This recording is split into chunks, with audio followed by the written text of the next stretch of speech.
So I wanted to tell you a little bit about the Liturgy of the Hours today. The Liturgy of the Hours is the prayer of the Church, and you probably know that these are the prayers that our priests and our deacons and the religious say every day. But as a lay person, I have found it to be a treasure chest of wisdom, and it's so amazing to experience what it's like to pray the Liturgy of the Hours. So I don't really do the whole thing. I am a lay person and I have a very busy life, as I'm sure everyone that's watching this does. So I'm just going to tell you what I do. First, let me tell you how I learned about the Liturgy of the Hours.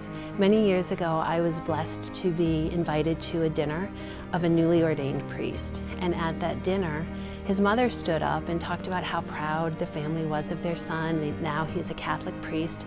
And she was reminiscing about the time when he entered into the seminary and he started praying the Liturgy of the Hours. And she said something that I always remembered. She said, I started then praying the Liturgy of the Hours as well. And we prayed it together sometimes. And she described what a beautiful experience that was to pray with her son and to really accompany him on his journey through the seminary.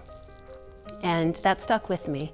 Several years later, one of my parishioners, a young man, was called to the priesthood and he entered the seminary. And at that time, I decided that I too would start praying the Liturgy of the Hours. And immediately, I felt more deeply in love with Jesus just through praying the Psalms on a daily basis, remembering that these are the very prayers that Jesus and Mary and Joseph said in their own home together. Was something that I found very beautiful and inspiring, but very specifically the office of readings and the wisdom that is imparted to us through the ancient church fathers, popes, saints throughout the ages. These were teachings of the church that I had never been exposed to and that really blew my mind.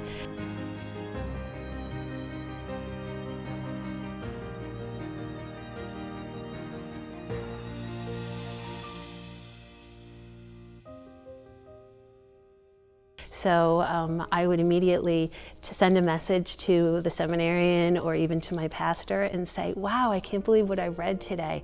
It was so encouraging and so inspiring and so great, such a great way to grow in holiness.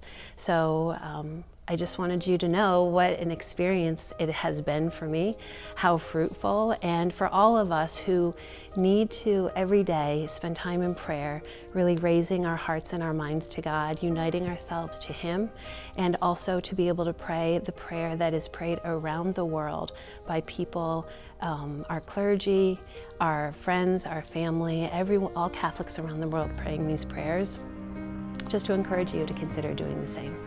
God bless you.